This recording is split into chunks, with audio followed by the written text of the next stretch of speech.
Saudações, amigos aqui do canal. Meu nome é João Rodrigues, estamos aqui para mais uma vez compartilhar com você um pequeno trecho da Bíblia Sagrada. E esse texto, naturalmente, ele nos traz lições esplêndidas. Ele foi narrado, naturalmente, pelo maior pedagogo de toda a história da humanidade, o meu Senhor, o meu Mestre, o Senhor Jesus Cristo. E dessa feita, eu gostaria de contar para vocês a parábola da grande ceia.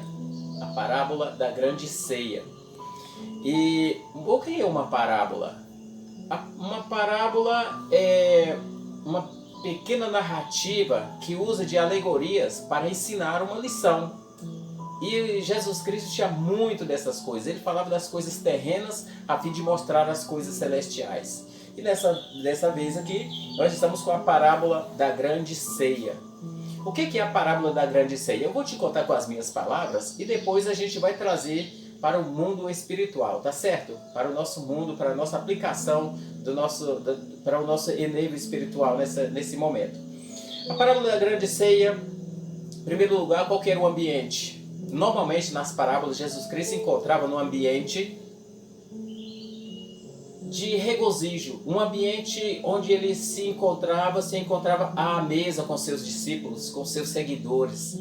E nesse momento aqui, ele estava em uma janta, em um jantar que tinha sido oferecido por uma das pessoas importantes da cidade onde ele estava. E ele ensinando, como sempre, nunca parou jamais, ele ensinando a sua palavra, falando a respeito aqueles que eram humilhados seriam exaltados, aqueles que eram exaltados seriam humilhados, enfim, ensinando a respeito dos primeiros lugares. Não assente nos primeiros lugares, senta nos últimos, que é o lugar de honra, depois a pessoa vai te chamar para estar sentada naquele lugar. Então, enfim, e falando essas coisas, de repente teve um moço que levantou a mão e disse: bem-aventurado aquele que comer pão no reino dos céus. E Jesus Cristo, aproveitando daquela palavra, que ele era um observador por excelência, ele não perdeu tempo e ele contou essa parábola que diz assim: certo homem deu uma grande ceia e nessa ceia ele mandou convidar algumas pessoas e disse aos seus servos: vai e diz que a ceia já está pronta. Os servos saíram rapidamente para convidar as pessoas. E quando convidou o primeiro disse: olha, diz ao mestre que eu não vou, porque eu comprei um campo e preciso vê-lo. E ele saiu e foi chamar outra pessoa. A pessoa disse: olha, diz ao mestre que eu não posso ir, porque eu comprei 5 juntas de bois e preciso experimentá-las. Foi ao terceiro. O terceiro disse: diz para o Senhor que eu não posso ir, porque eu me casei e eu não vou sair de casa. E os servos voltaram e contaram isso ao Senhor que havia convidado. O Senhor, indignado, diz a Bíblia, disse: vai depressa e traz para cá os aleijados, os mancos, os cegos, e trazei, porque eles participarão comigo da minha ceia. Quando os servos fizeram tudo isso, chegaram no Senhor que estava oferecendo aquele grande jantar e disse: tudo está pronto, Senhor, mas ainda há lugar. E Jesus Cristo disse assim: então vai depressa, vai pelos vales, vai pelas ruas, pelos becos, pega todas as pessoas e empurra. Eu quero que essa casa esteja realmente cheia. E assim foi feito. E ele disse: nenhum daqueles que eu convidei, que recusou meu convite, nenhum deles participará do meu jantar, da minha ceia. Amados, o que aconteceu aqui foi o seguinte: quando esses discípulos saíram para chamar todo esse pessoal, isso aqui literalmente, eu quero que você saiba, entender melhor a Bíblia Sagrada, o que vai acontecer? Acontece que a gente precisa de voltar lá e conhecer um pouquinho da cultura da época. Nesse período, recusar uma ceia, recusar um convite como esse aqui, era dizer, quase que dizer literalmente para a pessoa assim: saia da minha frente, não me convide, pois eu não preciso da tua amizade. Era sim, era agressivo dessa forma. O significado nesse período era exatamente desse jeito. Por isso, você entende agora a pessoa ficar indignada, a pessoa que estava convidando, oferecendo aquele grande jantar. E o que ele disse? Essas pessoas, no período de Jesus Cristo vivido, ele contou com as coisas acontecidas na época para que as pessoas pudessem entender o que ele diria mais tarde. O que aconteceu aqui, naquele período, era um período onde aquela região estava totalmente dominada pelo Império Romano, onde as pessoas eram extremamente pobres. E aí as pessoas eram chamadas realmente para fazer isso aqui. Então ele contou tudo naquele contexto do momento. E aí aconteceu que quando ele convidou todas essas pessoas aqui, a casa estava cheia e alguém disse para ele, ainda há lugar, disse para o dono da casa. Bom, a primeira coisa, quem são esses primeiros três aqui? O que tinha o campo, o que tinha os bois e o que casou. A Bíblia diz assim, ele veio para os que eram seus e os seus não o receberam. Quem eram os seus? Eram os judeus, amados. Todos os judeus. Eles recusaram Jesus Cristo. Inclusive, o Império Romano executou Jesus Cristo por mandado dos judeus, os sumos sacerdotes, a religiosidade da época. Foram eles os culpados disso. Tá? Eu estou falando de forma literal, daqui a pouco nós vamos aplicar isso aqui. Tá bom? E os cegos? Que eram os cegos? Eram realmente as pessoas, literalmente, as pessoas pobres daquela época da sociedade. Tá? E as pessoas entenderam isso. Entenderam e foram participar dessa ceia. Tá? De forma literal. Agora, vamos trazer para a nossa meditação, para os nossos dias de hoje, para a nossa cultura. A primeira coisa, eu quero te dizer que essa parábola está escrita na Bíblia para ser aplicada ainda hoje. Quando o mestre continua chamando as pessoas. O primeiro disse, comprei um campo e preciso ir vê-lo. O que a Bíblia está mostrando para nós aqui? O desprezo pelas coisas verticais, pelas coisas celestiais.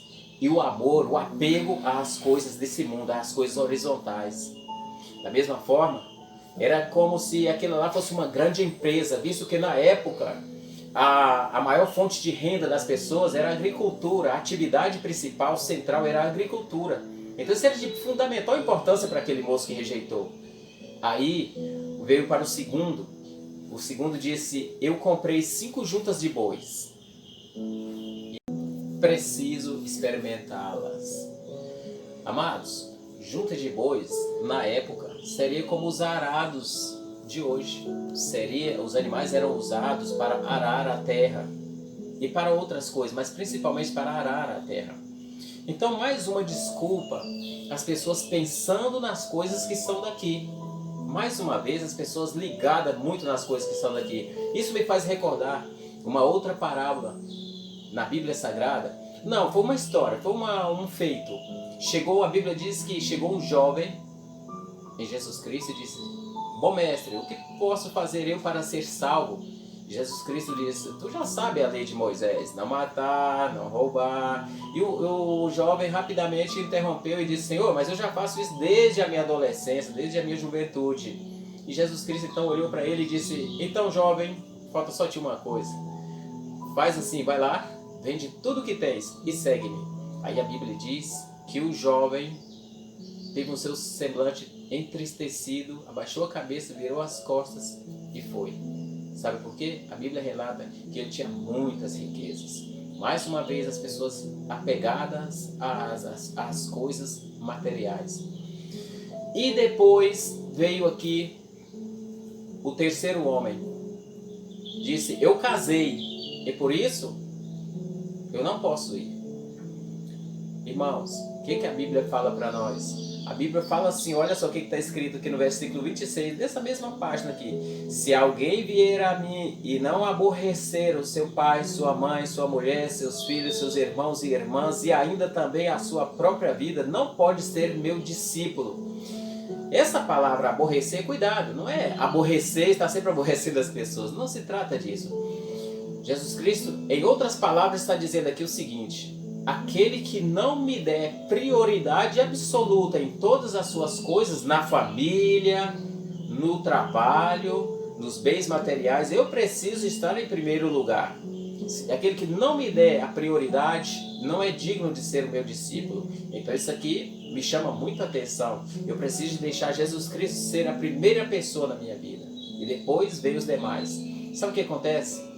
Nós vamos entregar as nossas vidas a Jesus Cristo, vamos cuidar das coisas dele e ele que que ele vai fazer? Vai cuidar das nossas. Ele vai cuidar da minha família. Ele vai cuidar dos meus bens. Ele vai cuidar da minha vida secular. Portanto, é isso que significa isso aqui tudo. E aqui, para a nossa vida espiritual, mais uma vez, tem essas pessoas aqui. Trazei depressa os mancos, aleijados, cegos e pobres. Aliás, pobre veio primeiro, né? Bem-aventurado o pobre de espírito. Você sabe o que significa o pobre de espírito? Pobre de espírito são todas aquelas pessoas que reconhecem a sua pequenez e reconhecem também a grandeza de Deus. Acontecendo isso, ele automaticamente entrega suas vidas para que Jesus Cristo seja o Senhor da sua vida. Esse é ser pobre de espírito, reconhecer a grandeza de Deus e deixar que Ele seja o Senhor absoluto, dar prioridade a Ele, deixar que Ele tome conta das nossas vidas, nas coisas mais simples, das coisas mais simples até as coisas mais importantes das nossas vidas. E aí, sabe esse aleijado aqui? No grego, originalmente, é uma pessoa intensamente lesionada. Sabe o que acontece? Todos nós temos os nossos defeitos. Todos nós somos imperfeitos.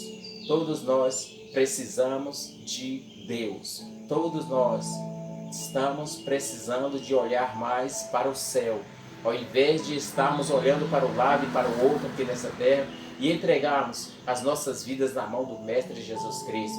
Esse Mestre nos ensinou coisas maravilhosas por meio dessa sua parábola aqui. Esse manco são as nossas imperfeições, ele está falando disso. Traz todas as pessoas que reconhecem que são pobres, que reconhecem que são mancos, que reconhecem que são cegos, que reconhecem que precisam de mim. Traz todas essas pessoas, tragam elas a mim. E eu me recordo aqui que ele próprio, uma determinada vez, disse: vinde a mim, todos vós que estáis cansados e sobrecarregados, e eu vos aliviarei. É Ele quem nos alivia, é Ele quem cuida das nossas vidas, é Ele, o Mestre Jesus. E essa parábola está aqui para convidar a nós até hoje, os dias de hoje, que nós não olhemos para os nossos bens materiais, que nós não olhemos para o nosso campo, para as nossas juntas de bois, para o nosso casamento. Vamos deixar Ele tomar conta disso tudo. Foi isso que Ele se propôs.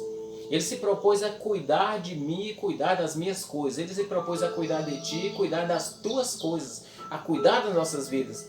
E uma vez o Pedro disse para ele: Senhor, nós deixamos tudo para te seguir. E o que nós vamos ganhar com isso? Ele disse: vocês vão ganhar 100 vezes mais aqui na terra e por fim herdarão a vida eterna. Que Deus te abençoe, que Deus continue falando aos nossos corações e nos ensine a colocar em prática tudo isso que a sua palavra tem nos ensinado. E não te esqueça de fazer aí, dá um sinal pra gente aí que você viu a gente. Muito obrigado aqueles que já deixaram seu like, seus comentários, se inscreveram no canal. Eu estou aguardando que vocês cresçam ainda mais em número. E acima de tudo, eu espero que essa palavra tenha falado ao teu coração, que você realmente reconheça Jesus Cristo como o grande Senhor absoluto de todo o universo e acima de tudo, da tua vida. Amém.